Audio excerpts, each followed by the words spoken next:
சர்க்கரைக்கு சவால் திட்டம் யார் யாரெல்லாம் இந்த திட்டத்தில் கலந்து கொள்ளலாம்? 60 நாட்கள் போதும். அதுக்குள்ளே அவங்களே உணர்வாங்க. அதுக்கு தான் இது 90 நாட்களாக நிர்ணயம் பண்ணிட்டு இது மனம் சார்ந்தது. ஆனால் இவங்க உடலுக்கு தான் மருத்துவமும் மருந்தும் கொடுத்துக்கிட்டே இருக்காங்க. ஓகே.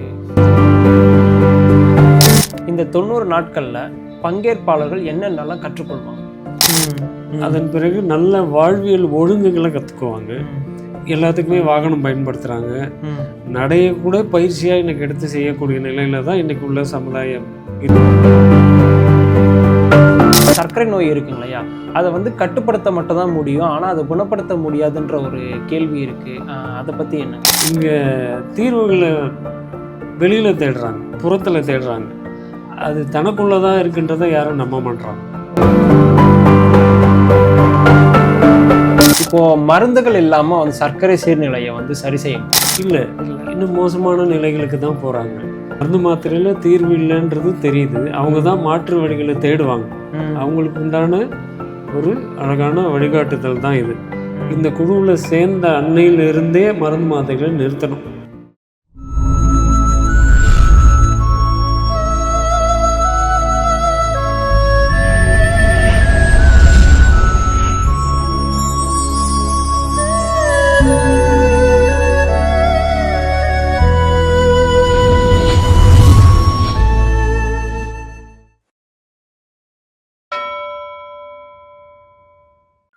வணக்கம் வேதா சார்.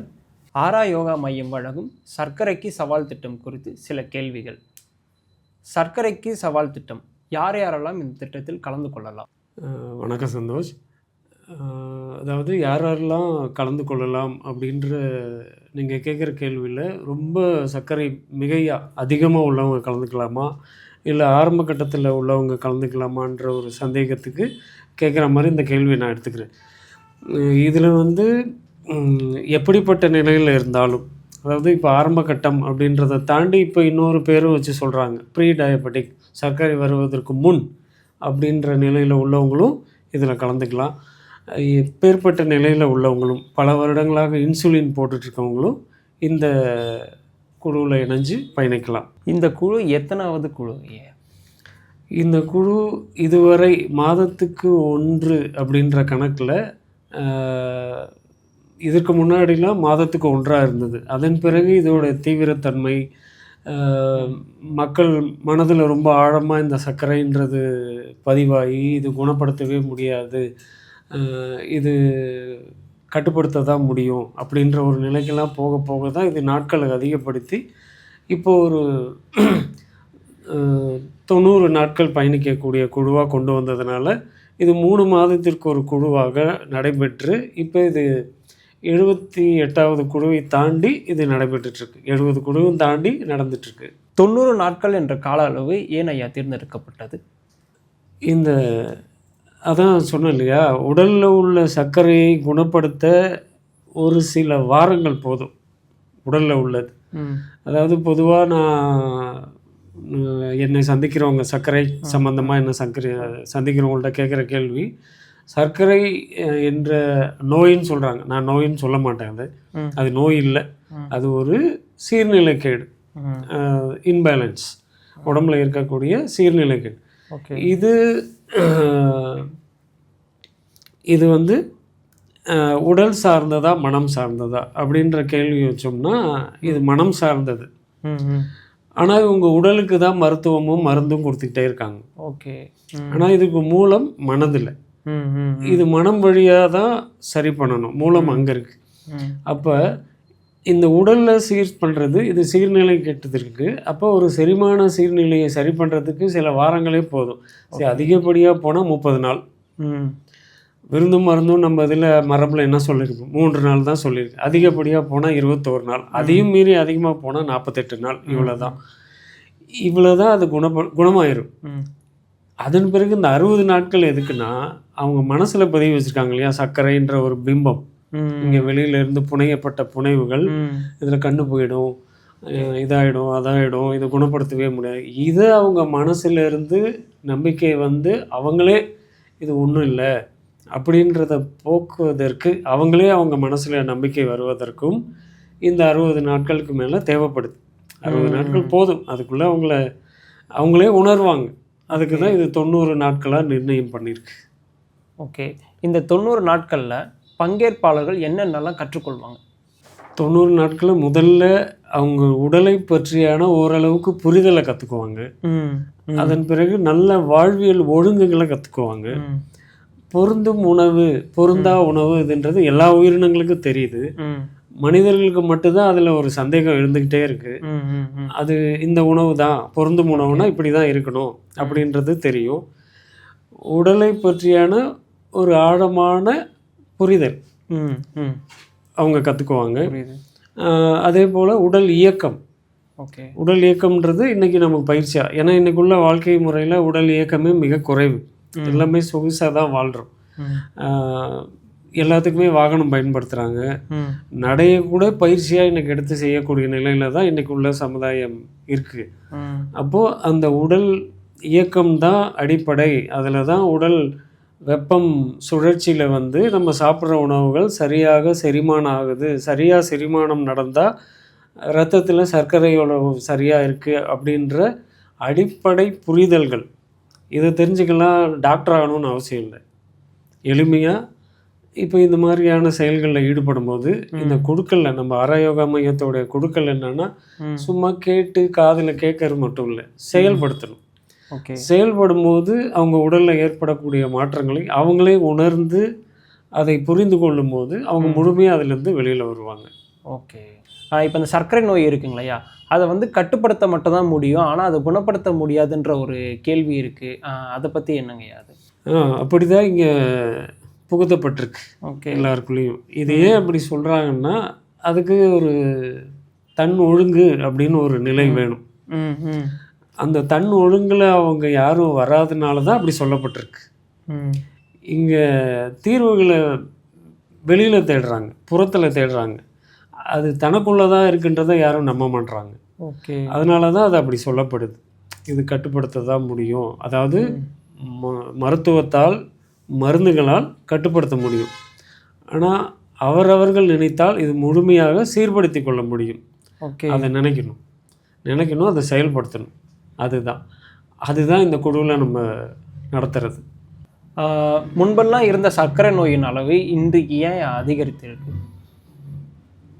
எண்ணிக்கையின் அடிப்படையில் புள்ளி விவரத்துலேயும் அதிகமாக இருக்க காரணம் இந்த கேள்விக்கு எல்லாருக்குமே பதில் தெரியும். ஏன்னா இன்றைக்குள்ள வாழ்க்கை முறை எப்படி இருக்குது, உடல் உழைப்பு இல்லாத வாழ்க்கை. அதே போல் உழைப்புக்கேற்ற உணவு அப்படிங்கிறது இப்போ இல்லை. எல்லாம் சத்தான உணவுகளை தேடி தேடி எடுத்துக்கிறாங்க. அதுக்கேற்ற உழைப்பு கொடுக்க மாட்றாங்க உடலுக்கு. வேர்க்கவே மாட்டேங்குது. இன்றைக்கி உள்ளவங்களுடைய உடல் வேர்க்கவே இல்லை. எங்கே பார்த்தாலும் குளிரூட்டப்பட்ட அறைகளில் வேலை செய்கிறாங்க. வீடுகள்லேயும் அதாவது வெப்பம், அகவெப்பம், உடலில் உள்ள அகவெப்பமே குறைஞ்சி போச்சு. அப்போ செரிமான சீர்கேடு வரதான் செய்யும். அப்போ இதனால தான் அதிகமாக சர்க்கரை. யாரை கேட்டாலும் ஒரு நிகழ்ச்சியில் சந்திச்சாங்கன்னா எனக்கு சுகரு, எனக்கும் தான் சுகரு, எனக்கு இல்லையே அப்படின்னா நீங்கள் செக் பண்ணல, பண்ணி பார்த்தா உனக்கு தெரியும். இப்படி சர்வசாதாரணமாக ஆயிட்டு வருது. இப்போ இது எல்லாருக்குமே தெரியும். உடல் உழைப்பு இல்லாத வாழ்க்கை தான் அடிப்படையான காரணம். இப்போது மருந்துகள் இல்லாமல் சர்க்கரை சீர்நிலையை சரி செய்ய முடியும்? மருந்துகள் இல்லாமல் தான் முழுமையாக குணப்படுத்திக்க முடியும், சீர்நிலைப்படுத்தி கொள்ள முடியும். ஏன்னா குணப்படுத்திக்க முடியும்னா அது நோயின்ற ஆகிடும். நம்ம தான் நோயின்னு இல்லைன்னு சொல்கிறோம் இல்லையா. மருந்துகள் தீர்வாக இல்லையே, அது எல்லாருக்குமே தெரியும். இப்போ உங்களுக்கு கூட தெரியுங்களே, சுகருக்கு மாத்திரை போட்டு யாராவது குணமாயிட்டேன் அப்படின்னு யாராவது ஒருத்தர் இல்லை, இன்னும் மோசமான நிலைகளுக்கு தான் போகிறாங்க. அப்போ அது தீர்வு இல்லை. அப்படின்னும் போது வாழ்வியல் ஒழுங்கு, உணவு ஒழுங்கு, உடல் ஒழுங்கு, இதை விட மிக அடிப்படையான மன ஒழுங்கு அப்படின்ற ஒரு நிலை, நிதானமான மனம், இந்த நிலைக்கு வரும்போது தான் செரிமானம் உடல் சீராக நடக்கும். சீராக நடந்ததுன்னா இரத்தத்தில் அளவுகள் சரியாக இருக்கும். அதுதான் இந்த திட்டத்தின் நோக்கம் என்னங்கய்யா? சர்க்கரையின் அளவை குறைப்பதா அல்லது மனிதர்களின் வாழ்க்கை முறையை மாற்றுவதுங்களா ஐயா? வாழ்க்கை முறையை மாற்றுவது தான். அதாவது படைக்கப்பட்ட உயிரினங்கள் எல்லாத்துக்குமே தான் எப்படி வாழணும் அப்படின்றதுக்கு இயல்புலே எல்லாத்துக்குமே தெரிஞ்சிருக்கு. ஆனால் இன்று உள்ள மனித கூட்டத்துக்கு தான் எப்படி வாழணும், தான் என்ன சாப்பிடணும் இப்படிங்கிறதையே யாராவது கற்றுக் கொடுக்க வேண்டியது. அதாவது பசிச்சாதான் சாப்பிடணும் அப்படின்ற ஒரு சாதாரண அடிப்படை செயலையே சொல்லிக் கொடுக்க வேண்டியதாக இருக்குது இன்றைக்கி மனிதர்கள். பசிக்காமல் சாப்பிடக்கூடாது. ஓகே.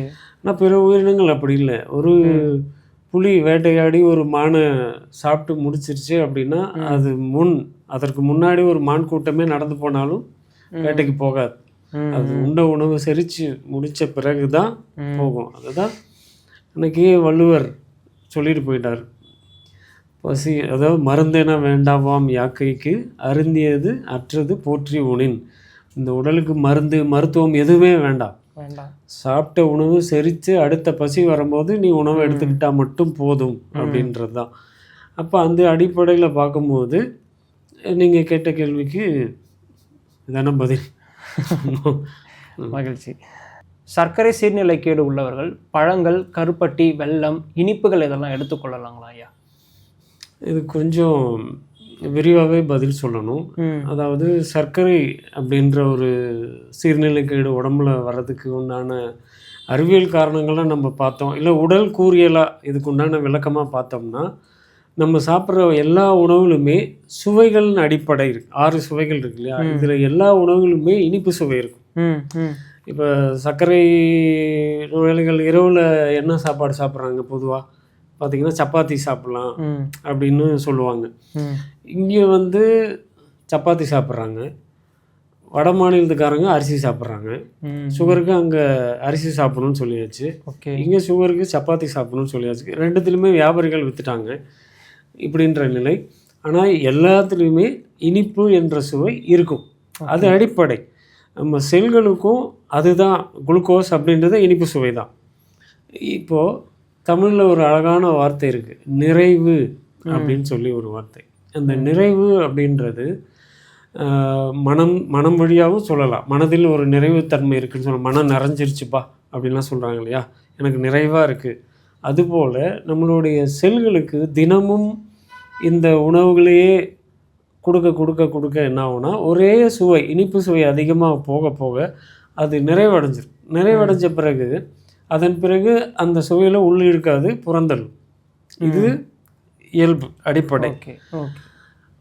அதுக்கு தான் நம்ம மரபில் உணவு பன்மயமாக இருக்கணும்னு சொன்னாங்க.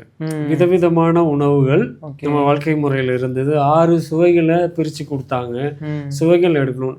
இப்போ எல்லா நேரமுமே இந்த அரிசி அப்படின்ற ஒன்று அப்படி எடுத்துக்கும் போது இப்போ அது வேற இதுவாயிருச்சு. அதாவது கார்போஹைட்ரேட் எடுக்கக்கூடாது அப்படின்ற ஒன்று, அது ஒரு பகுதி, அவ்வளோதான். ஆனால் இந்த இனிப்பு சுவை தொடர்ந்து போகிறதுனால போக போக அது ஒரு நிறைவடைஞ்ச பிறகு அந்த சுவை உள்ளே எடுக்காது, புறந்தள்ளப்பட்ட இந்த செறிவு சிறுநீராக வெளிப்படும் போது தான் சர்க்கரை வந்துச்சுன்னா அடிக்கடி சிறுநீருக்கு அடிக்கிறாங்க. அது உடல் சீரமைக்குது. இன்னும் உள்ளே எடுத்தால் தொந்தரவுகள் வரும் தான் அது வெளியே தள்ளுது.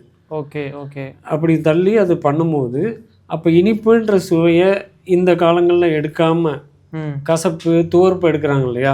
நீங்கள் பாருங்கள், இந்த சர்க்கரை பிரச்சனை வந்தவங்க பாவக்காய் ஜூஸ் குடிப்பாங்க. அப்புறம் இந்த நவாப்பழம் கொட்டையை அரைச்சி துவர்ப்புக்கு அதை சாப்பிடுவாங்க. இதெல்லாம் அன்றாட வாழ்க்கையில் சுவைகளை மாற்றி மாற்றி எடுத்துக்கிட்டால் இந்த தொந்தரவே வந்திருக்காதுல்ல. அப்போ அதெல்லாம் பண்ணலை. நம்ம இதில் வாழைப்பூ, வாழைக்காய், கீரை, இப்படிலாம் விதவிதமான வகைகள் உண்டு உணவில். அதெல்லாம் எடுத்துக்காமல் ஒரே மாதிரியான உணவுகள் இப்போ பார்த்தாலும் காலையில் பார்த்தா இட்லி, தோசை, மதியானம் சாப்பாடு, ராத்திரிக்கும் தோசை, ஒரே அரிசி மாவு பொருட்களாக போகும்போது இனிப்பு சுவை அதிகமாகி அந்த செல்கள் நிறைவடைஞ்சு அதை எடுத்துக்காது. அப்போ அது சத்துக்களாக உள்ளே சேராமல், அதான் சர்க்கரை பிரச்சனை வந்தவங்க பார்த்திங்கன்னா உடல் மெலிவாங்க, களைப்பாக இருக்குதுன்னு சொல்லுவாங்க. உடல் வெளவெளத்து போகுது, களைப்பாக இருக்குது, ஏன்னா உள்ளே எடுக்காது. அப்போ அந்த காலங்களில் இனிப்பான சுவைகளை எடுக்கக்கூடாது, அதனால் நீங்கள் இதை தவிர்க்கணும் அப்படின்னு சொல்கிறாங்க. நீங்கள் உடல் உழைப்பு, உடல் இயக்கம் இருந்ததுன்னா உள்ளே சேர்ந்து நிறைவடைந்த அந்த இனிப்பு சுவை செரிமானம் ஆகிடும். திருப்பியும் எவ்வளோ நீங்கள் இனிப்பு கொடுத்தாலும் உள்ளே எடுத்து செரிக்கும். இங்கே இயக்கமே பண்ணுறதில்ல. குடிக்கிற தண்ணியே செரிமானம் ஆக மாட்டேங்குது. அதற்கான செயல்முறை சரியாக இருந்தால் அது வந்து சீராக இருக்கும். உடல் உழைப்பு இருந்தால் நீங்கள் எதை வேணால் சாப்பிட்லாம். நான் விளையாட்டாக சொல்கிறது, சர்க்கரைக்கு சாப்பிடக்கூடாது, மருந்து மாத்திரை மட்டும்தான். மற்ற எல்லாத்தையும் சாப்பிட்லாம் உடல் உழைப்பு இருந்ததுன்னா. இல்லைன்னா நீங்கள் தண்ணி கூட செரிமானம் சரியாக நடக்காது. செரிமானம் தான் இங்கே ஆரோக்கியமாக வச்சுக்கும். அதன் அடிப்படையில் அதில் தான் இவங்களுக்கு சொல்கிறது, ஏற்கனவே இனிப்பு நிறைவடைஞ்சிருக்கு, மேற்கொண்டு இனிப்புகள் எடுத்திங்கன்னா தொந்தரவுகள் ஆகும். நீங்கள் வேர்க்கிற மாதிரி வேலை செஞ்சிங்கன்னா நீங்கள் 3 வேளையும் இனிப்பு சாப்பிட்லாம், எந்த பிரச்சனையும் எதுவுமே வராது. இன்னொரு கேள்விங்க, பல வருடமாக வந்து மருந்து மாத்திரைகள் எடுத்துக்கூட இந்த திட்டத்தில் சேரலாமா? சேர்ந்த பிறகு மருந்து மாத்திரைகளை தொடரலாமா? அவங்களுக்கு தான் முக்கியமாக இது. மருந்து மாத்திரையில் தீர்வு இல்லைன்றது தெரியுது. அவங்க தான் மாற்று வழிகளை தேடுவாங்க. அவங்களுக்கு உண்டான ஒரு அழகான வழிகாட்டுதல் தான் இது. இந்த குழுவில் சேர்ந்த அன்னையிலிருந்தே மருந்து மாத்திரைகளை நிறுத்தணும். அது எத்தனை வருடமாக இருந்தாலும். இன்சுலினே போட்டிருந்தாலும், நான் காலையில் 20 யூனிட் போடுறேன், மதியானம் 25 போடுறேன், இரவு 20 போடுறேன் அப்படின்னு சொல்கிறவங்க கூட இதில் சேர்ந்த அன்றிலிருந்து இதில் ஒரு அழகான ஒரு எளிமையான சுயமாக அவங்களே செய்து கொள்ளக்கூடிய, உடலில் எதிர்ப்பாற்றலை மேம்படுத்தி கொள்ளக்கூடிய ஒரு செயல்முறை இதில் நம்ம சொல்லிக் கொடுப்போம். ரொம்ப எளிமையானது அது. அந்த குடல் உறிஞ்சும் தன்மை, அந்த உடலுக்குள் இருக்கக்கூடிய நல நுண்ணுயிர்களுடைய பெருக்கம், இதெல்லாம் ரொம்ப எளிமையாக அவங்க வீட்டிலையே இயல்பாக எந்த விதமான மருந்துகள், நம்ம கொடுக்குறதே மருந்து மாத்திரை இல்லாதது தான், அவங்க எடுத்துக்கிறதையும் நிறுத்தும் போது தான் இந்த நல நுண்ணுயிர்கள் அவங்களுடைய உடலில் நிறைய பெருக்கமடைஞ்சு அவங்களுடைய எதிர்ப்பாற்றலையும் உடலின் சீரான செரிமான தன்மையும் கொடுத்து அவங்களே ஆரோக்கியமாகவும் ஆற்றலோடும் வச்சுக்கும். இது எடுக்கும்போது இந்த குழுவில் இணைஞ்சு அவங்க பயணிக்கும் போது மாத்திரைகளை எடுத்தாங்கன்னா இந்த நுண்ணுயிர்கள் இறந்து போயிடும். அந்த நுண்ணுயிர்கள் உள்ள பெருக்கம் அடையுதுங்கிற ஒரு தைரியத்தில் தான் இதை எத்தனை வருடம் மருந்து மாத்திரை எடுத்தாலும் இதை நிறுத்திட்டு பயணிங்க. இதுவரை நம்ம குழுக்கள் இப்படி பயணித்தவங்க யாருக்குமே திரும்பவும் மருந்து மாத்திரைக்கு போனதும் இல்லை. இது வரைக்கும் அவங்களுக்கு எந்த விதமான இடர்பாடும் ஏற்பட்டதும் இல்லை. இன்று வரை நலமாக தான் இருக்காங்க. அவங்களுடைய அனுபவ பகிர்வுலாம் நம்ம யூடியூப் சேனல்லே பகிர்ந்துருக்கோம், நேரடி பகிர்வுலாம் பகிர்ந்துருக்கோம். இன்னொரு கேள்விங்க, இப்போ நம்ம மருந்து மாத்திரையை வந்து நிப்பாட்டுறதுக்கான ஒரு அளவு சொல்லியிருந்தீங்க. இதற்கான கால அளவு எதாவது இருக்குங்களா? திட்டத்தில் வந்து சேர்ந்த பிறகு வந்து மருந்து மாத்திரை வந்து தொடர முடியுமா முடியாதான்ற மாதிரி கேள்வி இருந்தது இல்லையா? இதுக்கான கால அளவுன்னு எதாவது இருக்குங்களா? கால அளவுனா மருந்து மாத்திரைகள் நிறுத்துறதுக்கும் இப்போது பல வருடங்களாக மருந்து மாத்திரை பயன்படுத்திட்டு வராங்க, அது வந்து அருந்துறாங்க. திடீர்னு வந்து நிப்பாட்டணும் அப்படின்னா அவங்களுக்கு ஏதாவது இடையூறு பயப்படுவாங்க. கண்டிப்பாக இந்த கேள்வி எல்லாருக்குள்ளேயுமே இருக்கும். இந்த கேள்வி ஏன் வருதுன்னா, தொடர்ந்து ஒரு பொருளை உடலுக்கு கொடுத்துட்டே இருந்தால் அதனுடைய செல்கள் அதுக்கு அடிமையாகி அதுக்கு பழகிடும். அதனால தான் இந்த கேள்வி எல்லாத்துக்குள்ளேயும் இந்த அச்சம் ஒன்று இருக்கும். அதாவது ஒன்று நிறுத்தினா இன்னொன்று சரியாக செய்யணும். நான் இதையும் செய்ய மாட்டேன், இதை நிறுத்திடுவேன்னா அது பிரச்சனையில் தான் கொண்டு போய் முடியும். அதனால தான் நம்ம என்னைக்கு துவங்குறோமோ அந்த துவக்கத்திலிருந்து அவங்க இன்னொரு செயலை செய்ய ஆரம்பிச்சிடுவாங்க. அப்போ செய்ய ஆரம்பிக்கும் போது ஒன்றுக்கு மாற்றாக இன்னொரு ஆற்றலை அதிகப்படுத்தக்கூடிய, எதிர்ப்பாற்றலை அதிகப்படுத்தக்கூடிய செயலை நம்ம செய்ய ஆரம்பிச்சிடும். வாழ்வியல், அதிகாலையில் எழுந்திருக்கிறது, குளிக்கிறது, உடற்பயிற்சி செய்கிறது, ஐம்பூதங்களோட இணையிறது, இவ்வளவும் செய்யும்போது அதே போல் உணவு, செரிமான மேம்பாடு, இதெல்லாம் கொடுக்கும்போது எப்பேற்பட்ட அதாவது மெட்டபாலிசம் அப்படின்னு சொல்லுவாங்க, அதை மெட்டபாலிசம் அதுக்கு ஆப்டாகி பழகி இருக்கும். இதை இப்போ அந்த ரெக்கார்டை அழித்து இன்னொன்று பதிவு பண்ணுறோம். அதாவது இப்போ நான் ஒரு 20 வருடமாக மாத்திரைகள் சாப்பிட்டு வந்தேன், இது என்னுடைய பதிவு. இந்த பதிவை அழித்து நான் இன்னொரு புது பதிவை பண்ணுறேன். இப்போ ஒரு 30 வருஷம் 40 வருஷம் மாத்திரை சாப்பிட்ருக்காங்க, 30 வருஷம் சாப்பிட்ருக்கான்னு வச்சுக்கோங்க. வாழ்க்கையில் ஒரு 35 வயசுக்கு மேலே சுகர் வந்திருக்கு. சரி, ஒரு 15 வருஷம் சாப்பிட்ருக்காங்க. 15 வருஷத்தோட ரெக்கார்டு பதிவாயிருக்கு. ஓகே. இவங்க வாழ போகிறது இன்னும் ஒரு 30-40 வருஷம் வாழ்வாங்க இல்லையா? சரி, ஏன் குறைவாக சொல்லணும், 100 வருஷம் வாழ்வாங்கன்னு சொல்கிறோம். இப்போ இருக்க போகிற மிச்ச காலங்களில் இந்த பதிவு என்ன பதிவு பண்ணியிருக்காங்களோ இந்த பதிவில் தான் அடுத்த வாழ்க்கைகள் இருக்கும். மிச்சம் வரப்போகிற வாழ்க்கை இப்படி தானே இருக்க போகுது. இங்கே நடுவில் நான் அதை அழிக்கிறேன். அழிச்சிட்டு நல்ல பதிவு பண்ணுறோம். நம்ம பதிவு பண்ண பிறகு மிச்சம் இருக்கிற வாழ்க்கையில் இந்த நல்ல பதிவுகள் தானே ப்ளே ஆகும். அப்போது இந்த மெட்டபாலிசமையே நம்ம அழித்து நல்ல பதிவில் பதிவு பண்ணி அடுத்து வர வாழ்க்கையில் ஆரோக்கியமான வாழ்க்கையை வாழலாம். இதுதான் வாழ்ந்துக்கிட்டு இருக்காங்க. ஓகே. அது எவ்வளோ எளிமையானது. எது ஒன்று புதுசாக பயன்படுத்துகிறோமோ அதிலிருந்து நம்ம உடல் வந்து அதை உள்வாங்கிக்க தொடரும். ஆமாம், அதான் ஏற்கனவே நான் நிறைவுன்னு சொன்னேன். நிறைவடைஞ்சதுக்கு மேலே திரும்பவும் திணிச்சா அது புறந்தள்ளும், வெளியில் தள்ளும் அப்படின்னு. நான் இருக்கிறதே செலவழிச்சிட்டேன் அப்படின்னா அப்போ அது உள்ளே எடுக்க தானே ஆரம்பிக்கும். ஆமாம் ஆமாம், அதுதான் மகிழ்ச்சி. இப்போ இன்சுலின் பயன்படுத்துகிறவங்க வந்து இந்த திட்டத்தில் சேரலாம் ஐயா. சேர்ந்த பிறகு இன்சுலின் பயன்படுத்துறது வந்து சரியா இல்லை அது தவறுங்களா ஐயா? இன்சுலின் பயன்படுத்துகிறவங்க கண்டிப்பாக இந்த திட்டத்தில் சேர்ந்து அவங்க இன்சுலின் வெளியில் வரலாம். சேர்ந்து இணைஞ்சு இதில் பயணிக்கும் போது இன்சுலின் எடுக்கவே கூடாது. எடுத்தாங்கன்னா லோ சுகர் ஆகிடும். ஓகே. ஏன்னா சீர்நிலைக்கு வந்துடுது. ஓகே. அப்போது அதாவது ஒரு நல்ல குதிரையில் ஏறி உட்காந்து போகிறோம், குதிரையே ரொம்ப வேகமாக போகுது, கையில் ஜாட்டை வச்சுருக்கோம், எதுக்கு சவுக்கடி? நல்லா தான் போயிட்டுருக்கு. அப்போது சீராக நல்லா இயங்கிட்டு இருக்க உடம்புக்கு எதுக்கு இன்சுலின்? இது நேயர்களுக்கு நிச்சயமாக சரியாக பதிவுன்னு நினைக்கிறேன். ஆமாம், நல்லா ஓடுற குதிரை அதுவே வேகமாக போகுது, நமக்கே ஒரு அச்சமாக இருக்கும், நல்லா வேகமாக போகுதேன்னு. கையில் சவுக்குன்றதுக்காண்டி இன்னும் 4 சவுக்கடி கொடுத்தோம்னா அதுபோல் நல்லா இருக்கிற உடலுக்கு மருத்துவம் தேவையில்லை. ஐயா, இந்த குழுவில் இணைந்து பயணிக்கும் போது பாத எரிச்சல், பாத மறத்தல், தூக்கமின்மை, உடல் சோர்வு போன்ற பிரச்சனைகள் சரியாகுமா? ஆமாம், சரி பண்ணால் தானே நம்ம அந்த குழுவில் இணைய சொல்கிறோம். இப்போ முதல்ல இதெல்லாம் ஏன் வருது அப்படின்னா, அதாவது சர்க்கரை, அதிகமான சர்க்கரை, இது உடலில் அந்த செரிமானமின்மை அப்படின்றது ஒரு கட்டத்துக்கு மேலே சீர்நிலையோடு கூடும்போது உடலில் உள்ள எல்லா உறுப்புகளிலும் உள்ள நரம்பு மண்டலம் பாதிப்படையும். அதான் நியூரோ அஃபெக்ட் ஆயிடுச்சுன்னு சொல்லுவாங்க பாருங்கள். இது மருந்து மாத்திரை எடுக்கிறவங்களுக்கு வெகு சீக்கிரமாக நடக்கும். மருந்து மாத்திரையில் இல்லாதவங்களுக்கு கொஞ்சம் தாமதமாக ஏற்படும். அதாவது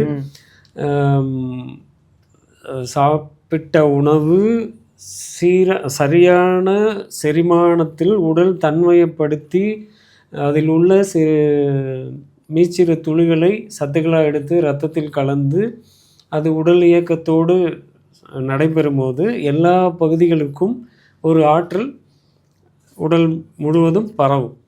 அது இல்லாத போது இப்போ இந்த மாதிரி இவங்க உடல் சோர்வுனால என்ன பண்ணுவாங்கன்னா, இவங்க அதிகாலையில் எழுந்திரிக்க மாட்டாங்க. ஓகே. குளிர்ந்த நீரில் குளிக்க மாட்டாங்க, சுடுதண்ணி வச்சு குளிப்பாங்க. சுடுதண்ணியில் குளிக்கும் போது இன்னும் நரம்பு தொய்வடையும். ஒரு என்ன சொல்கிறது, ஒரு புத்துணர்ச்சியோடு இருக்க மாட்டாங்க. ஒரு சலிப்பு மனநிலையே மாறி போயிடும். ஓகே. ஒரு சலிப்புத்தன்மை இருக்கும். எல்லாத்தையுமே வந்து ஒரு கஷ்டமாக நினச்சிப்பாங்க. ஓகே. ஒரு பாசிட்டிவான வார்த்தை, அவங்கள்ட்ட நல்ல வார்த்தைகள் கூட வராது. நம்மளால அதெல்லாம் முடியாது, இது எதுக்கு நமக்கெல்லாம், இப்படி போயிடுவாங்க. மனநிலையே மாறும். ஓகே. மனமும் கூட சேர்ந்துடும். உடல் சோர்வடையும் போது மனமும் கூட சேர்ந்து ரொம்ப சோர்வு நிலைக்கு அவங்க போகும்போது நரம்பு ரொம்ப தளரும். நரம்பு தளர்ச்சி அடைஞ்ச உடனே முதல் அறிகுறியே என்னன்னா பாத எரிச்சல். ஓகே. அதுதான். அடுத்து என்ன சொன்னீங்க அதில்? பாத எரிச்சல், பாத மறத்தல். இது எல்லாமே நரம்பு சம்மந்தப்பட்டது தான். இப்போ இவங்களுக்கு நம்ம குழுவில் இணைஞ்சோன்னு சொல்கிறோம், 4:30 மணி 5 மணிக்கெலாம் எழுந்திரிக்கணும். ஓகே. 5:30 மணியை தாண்டக்கூடாது. குளிர்ந்த நீரில் பச்சை தண்ணியில் தலைக்கு தினமும் குளிக்கணும், மாலையும் ஒரு வேளை குளிக்கணும். ஓகே. இப்போ இதில் குளித்தாவே நரம்பு நல்லா வீரியமாக அந்த நியூரோ அப்படின்றது சரியாக அப்படி தான் சரியாகுது. ஓகே. அப்படி தான் சரிப்படுத்திக்க முடியும். அப்போது இந்த பாதை எரிச்சல், பாதை மரத்து போகிறது, அதான் சர்க்கரைக்கு அறிகுறிகளாக எதெல்லாம் சொல்கிறாங்களோ அதெல்லாம் 2வது வாரத்துலேருந்தே மாற ஆரம்பிக்கும். ஓகே. அவங்களே அதை உணருவாங்க. எந்த மருந்து மாத்திரையும் இல்லாமல் சரியாக சொல்லணும். வாழ்வியல் ஒழுங்குகளில் பயணிக்கும் போதே இவ்வளவும் மாறும். ஓகே. ஐயா, இன்னொரு விஷயங்க, ஆரோக்கியமான தூக்கத்திற்கும் சர்க்கரையின் அளவிற்கும் எல்லோருள்ள தொடர்பு என்னங்கய்யா? ஆரோக்கியமான தூக்கத்திற்கும் இப்போ இந்த மருந்து மாத்திரைகள் எடுக்கிறவங்களுக்கு இந்த மருந்துகள் ரசாயன மருந்துகள் தானே, வேதி மருந்துகள், ரசாயனங்கள் தானே, அது ஒன்றும் இயற்கையில் படைக்கப்படலையே. அப்போ இந்த மருந்துகள் உள்ளே போக போக இந்த வேதிப்பொருட்களை ரத்தத்தில் சரியான விகிதத்தில் கலந்து மிச்ச வேதிப்பொருட்களை தக்க வச்சு அது முழுமையாக ரத்தத்தில் கலக்காமல் அதை சிறுநீரக மண்டலத்துக்கு கொடுத்து வடிகட்டி வெளியே அனுப்புகிற வேலையை செய்யக்கூடியது கல்லீரல். இந்த கல்லீரலில் தினமும் ஒரு வேலைக்கு 500 mg, அதாவது 500 mg, 1000 mg மாத்திரைகளை போடுறாங்க. இவ்வளவு வேதிப்பொருட்களை கொடுக்க கொடுக்க அந்த கல்லீரல் எவ்வளோ தான் அதை தாக்கு பிடிச்சி நம்மளை காப்பாற்றிக்கிட்டே இருக்கும். கல்லீரலில் வேதிப்பொருட்கள் அதிகமாக சேர சேர மனப்பிரட்சியே வரும். மனதிற்குன்னு உடலில் ஒரு உறுப்பு கிடையாது. ஓகே. மனம் அப்படின்ற ஒரு புலனுக்கு உடலுக்குள்ளே என்ன உறுப்பு அப்படின்னா இல்லை, அது அருவமாக தான் இருக்கும், உருவம் கிடையாது. அதுக்கு ஒரு உருவமாக நீங்கள் ஒரு உறுப்பை கொடுத்தீங்கன்னா அது கல்லீரல் தான். போடுற அத்தனை வேதி மருந்துகளும் கல்லீரலை தான் பாதிக்கும். நீங்கள் விட்டமின் டேப்லெட் போட்டாலும் கல்லீரலை தான் பாதிக்கும். அப்போ அந்த கல்லீரல் மேலே அதனுடைய இயக்கம் சீர்கெட்டுச்சுன்னா தூக்கம் இருக்காது, மனமும் அமைதியாக இருக்காது, ஏதோ ஒன்று ஓடிக்கிட்டே இருக்கும். நம்ம ஆரோக்கியமாக இல்லை அப்படின்ற ஒரு சந்தேகம் உள்ளே வந்துக்கிட்டே, இனம் புரியாத ஒரு பயம், இதெல்லாம் கல்லீரலினுடைய செயல்திறன் குறைஞ்சிருச்சுன்னா இனம் புரியாத பயமும் தூக்கமின்மையும் வரும், அச்சமும் வரும். ஆமாம். நன்றிங்க. மன அழுத்தத்திற்கும் இரத்தத்தின் சர்க்கரை அளவு திடீரென அதிகரிப்பதற்கும் அறிவியல் ரீதியான தொடர்பு உள்ளதாங்கய்யா. இதை எப்படி சமாளிப்பது? ரத்தத்தில் சர்க்கரை அளவு திடீர்னு அதிகரிக்கிறது. ரத்தத்தில் திடீர்னு அதிகரிக்கிறதுக்கு இப்போ தான் சோதனைகள் பண்ணும்போது தானே தெரியுது, லேப் டெஸ்ட் அப்படின்றத. இப்போ இன்றைக்கி யாருமே நான் ஆரோக்கியமாக இருக்கேன் அப்படிங்கிறத எப்படி தெரிஞ்சுக்கிறாங்க? ஏதாவது ஒரு லேபுக்கு போயோ இல்லை ஏதாவது டெஸ்ட், ஃபுல் பாடி செக்கப் அப்படின்னு. நம்ம தாத்தா பாட்டிலாம் எனக்கு தெரிஞ்சு அப்படிலாம் எதுவுமே இல்லைல்ல. ஆமாம். இன்றைக்கி ஒரு கடவுள் படைத்த அற்புதமான படைப்பு இந்த உடல். இதை சோதனை பண்ணி ஒரு கருவி தான் இன்றைக்கி சொல்லணும், நீங்கள் பர்ஃபெக்ட், ஆல்ரைட் பர்ஃபெக்ட்னு சொல்லக்கூடிய சோதனைகள் இல்லை. என்ன பிரச்சனை இருக்குன்னு கண்டுபிடிக்க இந்த உலகம் முழுவதும் ஆயிரக்கணக்கான கருவிகள் இருக்குது. ஓகே. முழு ஆரோக்கியமாக இருக்குமான்னு சொல்கிறதுக்கு ஒரு கருவியும் இல்லை தானே. அப்போ தனக்கு தெரியாதா? இப்போ ஒவ்வொரு உயிரினமும் இப்படி தான் போய் சோதனை பண்ணுதா? படைக்கப்பட்ட பிற உயிரினங்கள் இருக்குல்ல, இதுங்கெல்லாம் தான் ஆரோக்கியமாக இருக்குன்னு எப்படி நம்புதுங்க? அப்படியே அந்த நம்பிக்கை நமக்குள்ளே வரமாட்டேங்குது மனிதர்களுக்கு. நான் ஆரோக்கியமாக தான், முழு ஆரோக்கியமாக இருக்கிறேன்.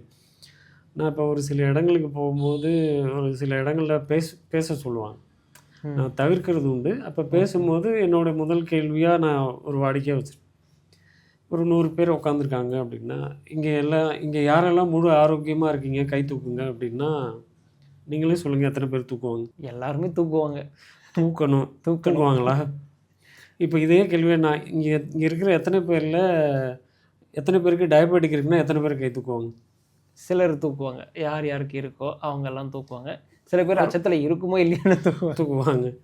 முழு ஆரோக்கியமாக இருக்கவங்க கை தூக்குறத விட இந்தந்த நோயை சொல்லி கையை தூக்க சொன்னால் அதில் அதிகமாக தானே இருக்குது. ஆமாம். இன்றைக்கி இப்போ இந்த சமுதாயம் எப்படி இருக்குன்னு பாருங்கள். மனசுக்குள்ளே நான் முழுமையாக ஆரோக்கியமாக தான் இருக்கேன் அப்படின்ற ஒரு நம்பிக்கையை இன்னொரு சோதனையோ ஒரு கருவி சோதனை கூட தான் எனக்கு சொல்லணும் அப்படின்ற நிலைமையில் இன்றைக்கி இருக்கக்கூடிய மனிதர்கள் நிறைய பேர் இருக்காங்க. தன்மேல் சுய நம்பிக்கையும், நம்பிக்கைன்னு கூட சொல்லக்கூடாது, ஏன்னா நம்பிக்கைன்னா அடுத்தது சந்தேகம்ன்றது பின்னாடி வரும். ஓகே. அதனால் ஒப்படைப்பு, தன் உடல் மேல் முழு ஒப்படைப்போட நான் முழு ஆரோக்கியத்துடன் 100% உயிர்ப்புடன் இருக்கிறேன் அப்படின்னு வரணும், சொல்லணும். அதுதான் உண்மை, இயல்பு. அதான் அது இல்லாததுனால இந்த சந்தேகம். ஏன்னா இங்கே சுற்றி புனைவுகள் ஊடகங்கள் மூலிமா நிறைய ஓகே. புகுத்தப்பட்டுட்டே இருக்குது. 40 வயசுக்கு மேலேனா ஏதாவது ஃபுல் பாடி செக்கப் பண்ணிக்கணும், ஏதாவது இருக்கும். வாழ்க்கை முறையை சரியாக வாழ்ந்தோன்னா 80 வயசுலேயும் ஒன்றும் நடக்காது. ஆமாம். சரியாக இல்லைன்னா 20 வயசுலேயும் பிரச்சனை வரும். நிச்சயம். அது அவரவர் கையில் தான் வழங்கப்பட்டிருக்கு. அதனால் திடீர்னு அதிகரிக்க காரணம் ஒவ்வொருத்தருக்குமே தெரியும். நான் என்னுடைய வாழ்க்கை முறையில் நான் சரியாக இல்லை, உணவில் ஒழுங்காக இல்லை அப்படிங்கிறது உள்ள சரியாக இல்லைன்னா உள்ளே உணர்த்திக்கிட்டே இருக்கும். உள்ளுணர்வுன்னு ஒன்று எல்லாருக்குள்ளேயும் இருக்குல்ல, அது நம்மளை அந்த குரல் எல்லாருக்குள்ளேயுமே ஒலிக்குது. சுய பரிசோதனை மாதிரி. ஆமாம், அதுதான் செல்ஃப் ரியலைசேஷன், சுய பரிசோதனை. அது உள்ள அந்த குரல் கேட்கும், எச்சரிக்கும். வரம்பு மீறக்கூடாது அப்படின்ற எச்சரிக்கை உள்ள கேட்டுக்கிட்டே தான் இருக்குது. அதை மீறி செய்யும் போது அந்த பயம் வரும். அப்போ வரும்போது போய் சோதனை பண்ணாங்கன்னா அதிகமாக தான் இருக்கும். இதற்கு காரணம் என்ன?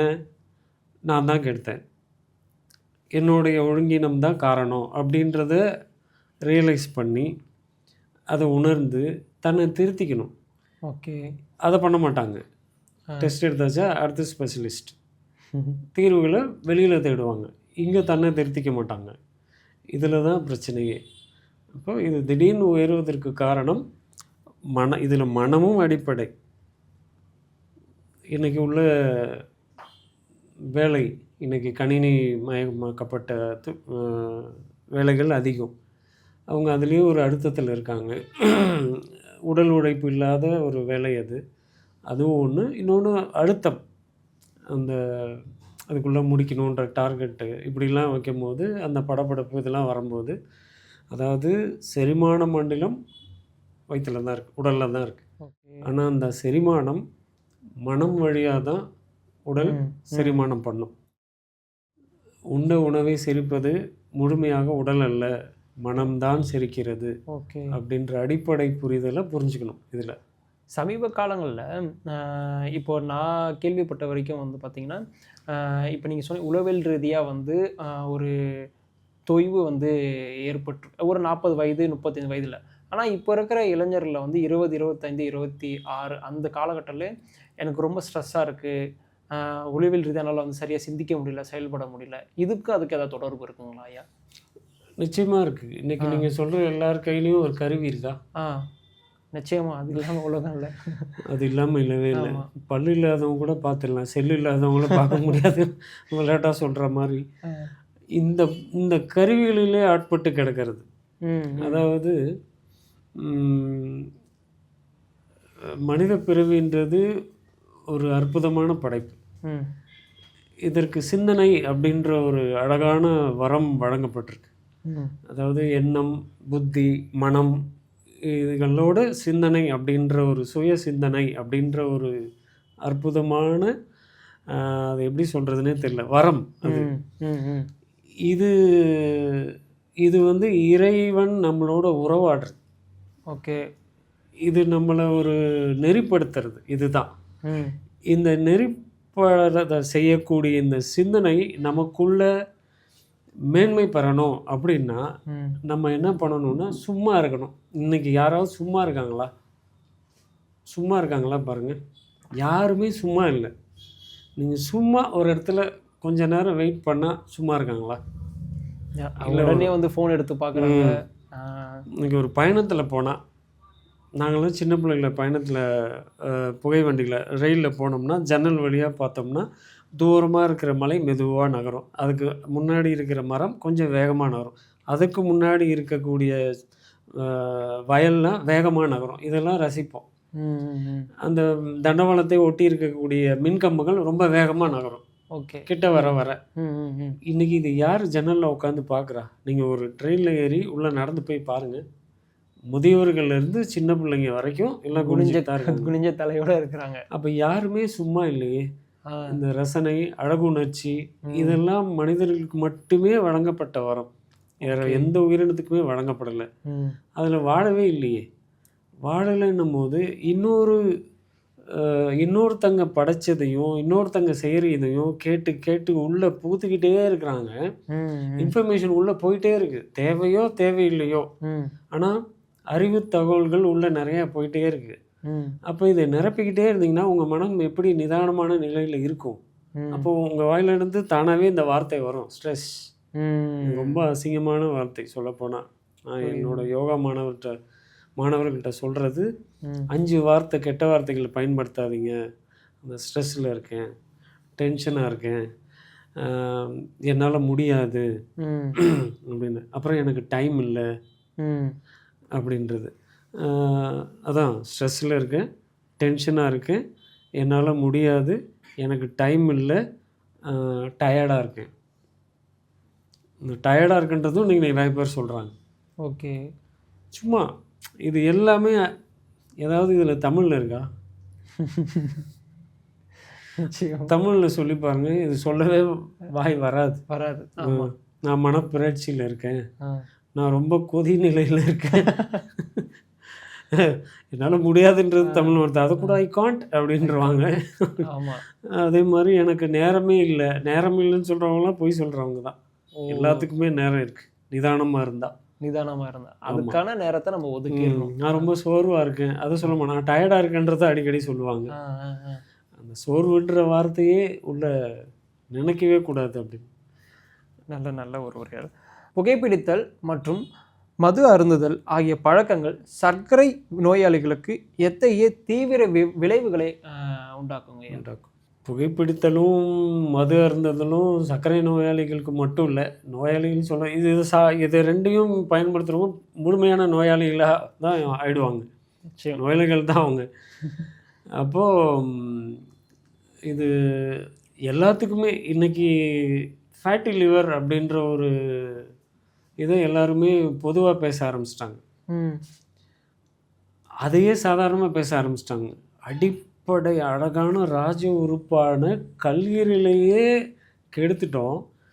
இதுக்கு ஒரு ஆங்கில பேரை வச்சு ஃபேட்டி லிவர், எனக்கு கிரேட் 1, எனக்கு கிரேட் 2, எனக்கு கிரேட் 3 அப்படின்னு சொல்லக்கூடிய நிலைக்கு மனிதர்கள் வந்துட்டாங்களே அப்படின்ற பார்க்கும்போது இது என்ன மனித கூட்டம் அப்படின்றதே அப்படி தோணுது. எனக்கு அப்படி தோணுது, அந்த மாதிரி தோணுது. இப்படி ஒரு நோயை கூட ஒரு பெருமையாக சாதாரணமாக சொல்லிக்கக்கூடிய நிலைக்கு பழகிக்கிருக்காங்களே இவங்க அப்படின்றது.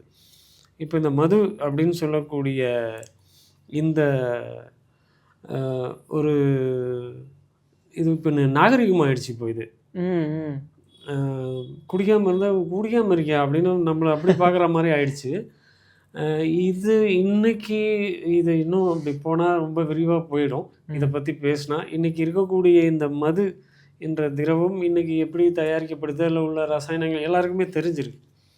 இது போக போக போக கல்லீரல், நம்ம இதில் உங்கள் கேள்வியில் முன்னாடி சொன்ன கல்லீரல்ன்றது தான் மனம் அப்படின்ற ஒன்றுடைய அழகான வெளிப்பாடு.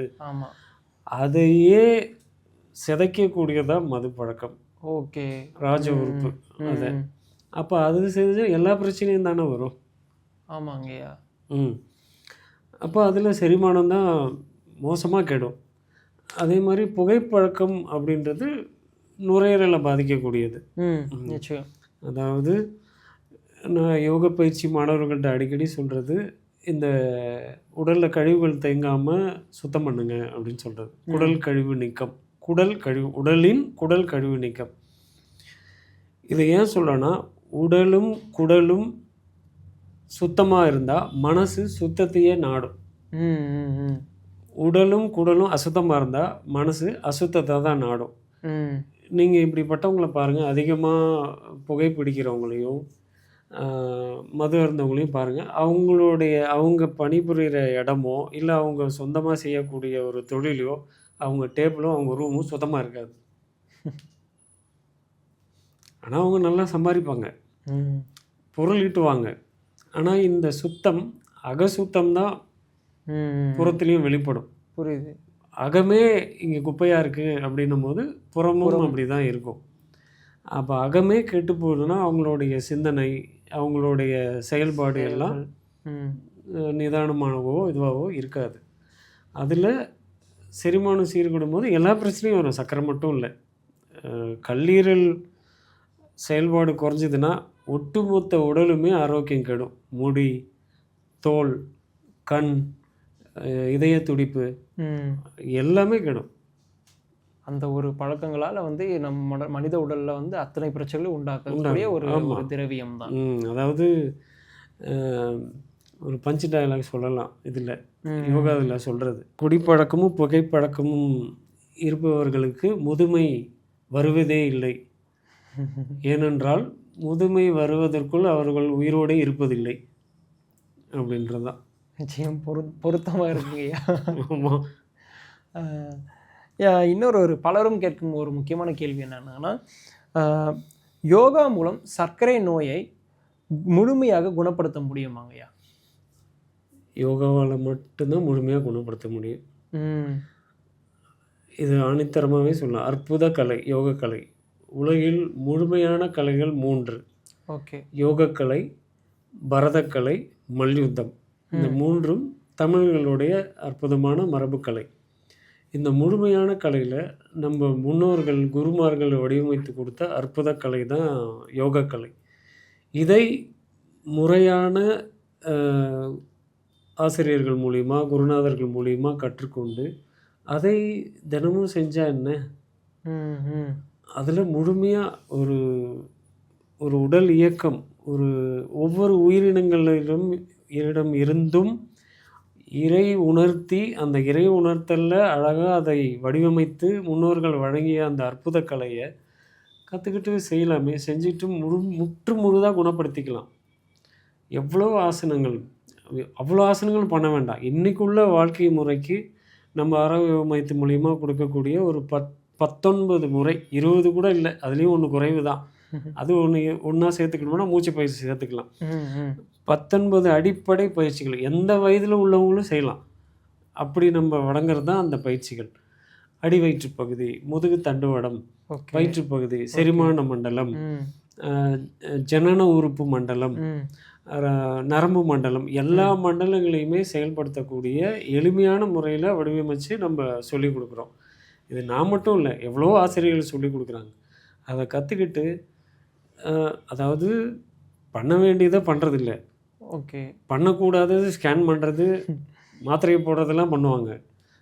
அதை நிறுத்திட்டு இதை பண்ணாவே குணமாயிடும். அப்படி வாழ்கிறவங்களும் இருக்காங்க. ஆமாம் ஆமாம். தன் உடலை பேணாதவர்களை இறைவன் காப்பதில்லை, தன் உடலை பேணுபவர்களை இறைவன் என்றும் காப்பான். நிச்சயம். அதுதான். நிறைவாக ஒரு கேள்விங்க, சர்க்கரை நோயை நினைத்து பயப்படும் மற்றும் சோர்வடையும் மக்களுக்கு ஒரு யோகா மாஸ்டராக நீங்கள் கூறும் நம்பிக்கை தரும் செய்தி என்ன? உடல் அற்புதமானது. அது ஒவ்வொரு மணித்துளி நேரமும் தன்னைத்தானே சீராக வைத்து கொள்ளக்கூடிய முறையில் படைக்கப்பட்டுள்ளது என்பதை முழுமையாக உணர்ந்து, புரிந்து, உணர்ந்து அதனுடன் இன்பமாக வாழ்வதற்காகவே படைக்கப்பட்ட அற்புத படைப்பு இந்த மனித பிறவி. அப்படி வாழணும் ஒவ்வொருத்தங்களும். எதற்கும் கலங்கக்கூடாது, அச்சப்படக்கூடாது. இந்த ஆரோக்கியம் இருந்ததுன்னா இப்படிப்பட்ட உணர்வுகள் நமக்குள்ளே வரவே வராது. அதனால் கலங்காதீர்கள், அச்சப்படாதீர்கள். ஆரோக்கியம் என்பது மிக எளிமையானது, ஆனால் அது வலிமையானது. அது ஒவ்வொருத்தருக்குள்ளுமே பொதித்து படைப்பு அருளப்பட்டிருக்கு. அந்த அருளை உணர்ந்து இன்பமாக வாழணும் அப்படிங்கிறது தான். மகிழ்ச்சி. ரொம்ப நிறைவாக இருந்துச்சுங்கய்யா. எல்லா கேள்விகளுக்கும் மனித செயல்முறைகளும் மனித வந்து உடலோட நம் செய்யும் தினந்தும் செய்யுமான ஒரு செயல்களுக்கு என்ன தொடர்பு இருக்குது, அதன் மூலம் என்ன தீர்வு, அந்த நம்ம வச்சிருக்கும் தீய பழக்கங்கள் அதை தவிர்த்து விட்டு என்ன மாதிரியான யோகா பயிற்சி, மனித உடல் சார்ந்த செயல்முறைகள் என்னெல்லாம் வந்து நிறைய விஷயத்தை உங்கள்கிட்ட வந்து பகிர்ந்ததுக்கு ரொம்ப நன்றி. நன்றி. மகிழ்ச்சி. வணக்கம்.